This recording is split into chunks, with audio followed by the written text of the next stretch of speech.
Air India বিমান পরিষেবা শিলচর থেকে তুলে নেওয়ার সিদ্ধান্তের বিরুদ্ধে সরব হল জেলা কংগ্রেস। ভারত সরকারের বেসামরিক বিমান পরিবহন মন্ত্রীকে স্মারকলিপি প্রদান। আগামী 1 জুন থেকে শিলচর ও কলকাতা রুটে এয়ার ইন্ডিয়া বিমান পরিষেবা তুলে নেওয়ার সিদ্ধান্ত নিয়েছে টাটা সন্স কর্তৃপক্ষ। এই সিদ্ধান্তের প্রতিবাদ জানিয়ে বিরোধী দল কংগ্রেসের তরফে বুধবার ভারত সরকারের বেসামরিক বিমান পরিবহন মন্ত্রীকে স্মারকলিপি প্রদান করা হয়। সংবাদ মাধ্যমের সঙ্গে কথা বলতে গিয়ে জেলা কংগ্রেস সভাপতি অভিজিৎ পাল জানান, এয়ার ইন্ডিয়ার মতো একটি পুরানো সংস্থাকে কেন্দ্র সরকার টাটা গ্রুপের কাছে বিক্রি করে দিয়েছে। যে সংস্থা থেকে সরকার এটি কিনেছিল সেটি আবার বেসরকারি সংস্থার হাতে তুলে দিয়েছে সরকার।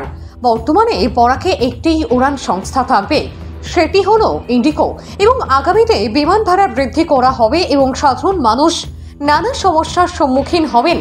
বিভিন্ন দিকে বিবেচনা করে জেলা কংগ্রেস শিলচর কলকাতা এবং শিলচর গুয়াহাটি রুটে এয়ার ইন্ডিয়া বিমান পরিষেবা বহাল রাখার দাবিতে ভারত সরকারের বেসামরিক বিমান পরিবহন মন্ত্রীকে স্মারকলিপি প্রদান করে অতি সত্বর বিহিত ব্যবস্থা গ্রহণের আবেদন জানিয়েছেন। Honourable minister, civil aviation minister নাইডুজিকে আমরা চিঠি পাঠিয়েছি জেলা কংগ্রেসের পক্ষ থেকে। আমরা সেই চিঠিতে উল্লেখ করেছি যে বিশেষ করে যখন বর্তমান সময়ে আজকে 2025 ইংরাজিতে যখন ওনারা কেন্দ্র সরকার এবং আসাম সরকার এত উন্নয়নের কথা সবসময় বলে থাকেন, এবং যখন দেখা যায় যে শিলচরে গ্রিনফিল্ড এয়ারপোর্ট, ইন্টারন্যাশনাল একটা এয়ারপোর্ট করার জন্য ওনারা এতদিন ধরে ডাকডুল পিটাচ্ছেন, যেখানে আমাদের এখানে বরাকবেলিতে বিশেষ করে কাছাড় জেলাতে একটা ইন্টারন্যাশনাল এয়ারপোর্ট গঠন করা হবে। সেই জায়গাতে দেখা যায় যে 1955 ইংরাজি থেকে শিলচরে এয়ারপোর্টের শিলচর এয়ারপোর্টে যে সরকারি বিমান সংস্থা ছিল সেটা ছিল এয়ার ইন্ডিয়া, এবং এই এয়ার ইন্ডিয়া আজকে প্রায়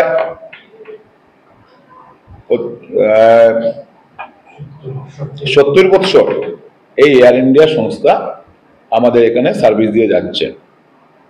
আজকে হঠাৎ করে এই এয়ার ইন্ডিয়া দেখা যায় যে ক্যালকাটা শিলচরে শুধু রুটে ছিল এয়ার ইন্ডিয়া, সেই এয়ার ইন্ডিয়াটা 1 জুন থেকে বন্ধ করা হচ্ছে। বরাক উপত্যকা হচ্ছে 4টা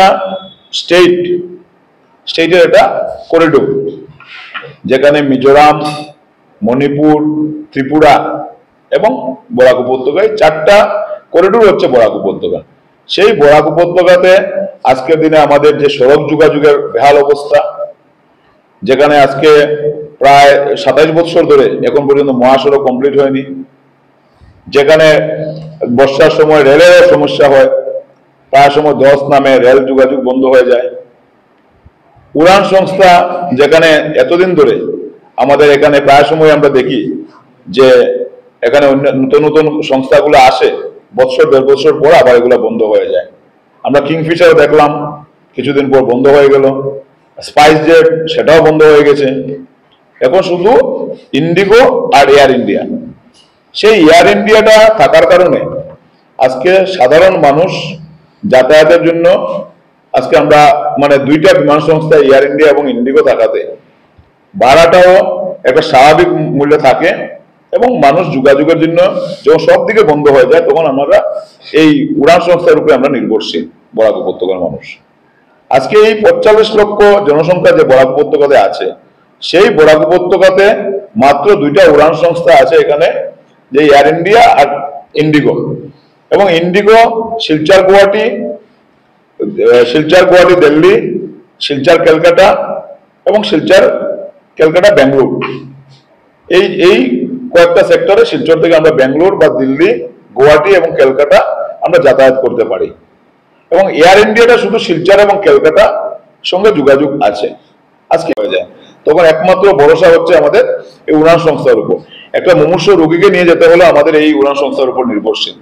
তাই আমরা অনুরোধ জানিয়েছি যেন কোনো অবস্থাতে এয়ার ইন্ডিয়া বন্ধ না করা হয় এই সেক্টরে, আর যদি এয়ার ইন্ডিয়া বন্ধ করা যেন এয়ার ইন্ডিয়া এক্সপ্রেস দেওয়া হয়, এবং সেটাতে যেন আসামের মুখ্যমন্ত্রী যেন সে ব্যাপারে হস্তক্ষেপ আমরা কামনা করি, যেন মুখ্যমন্ত্রী সে ব্যাপারে দৃষ্টি দেন, যাতে বরাক উপত্যকাকে যেভাবে আমরা বারবার বলে আসছি যে বরাক উপত্যকা আমরা উন্নয়নের দিক দিয়ে, যেখানে ভারতবর্ষের প্রত্যেকটা জায়গা উন্নয়নে এগিয়ে যাচ্ছে এবং বরাক উপত্যকা দেখা যাচ্ছে দিন দিন এই সরকারে, বিশেষ করে কেন্দ্র সরকার এবং রাজ্যে ক্ষমতায় বিজেপি সরকার থাকার পর থেকে আমরা বরাক উপত্যকা দিন দিন আমরা অন্ধকারে চলে যাচ্ছি।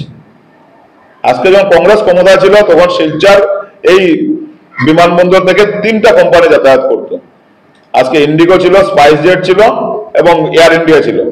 এয়ার ইন্ডিয়া তো শিলচর গুয়াহাটি যাতায়াত করতো, শিলচর ক্যালকাটা যাতায়াত করতো। আজকে ডাবল ইঞ্জিনে সরকার আসার পর থেকে দেখা যায় যে আজকে এয়ার ইন্ডিয়া শিলচর গুয়াহাটি বন্ধ হয়ে গেছে। আজকে শুধু শিলচর ক্যালকাটা সেক্টরে আছে। আজকে স্পাইস জেট বন্ধ হয়ে গেছে। আজকে শুধু এখানে ইন্ডিগো এবং এয়ার ইন্ডিয়ার উপর নির্ভরশীল। মধ্যে শিলচর গুয়াহাটি রুটে 3 দিন যাতায়াত করতো ইন্ডিগো।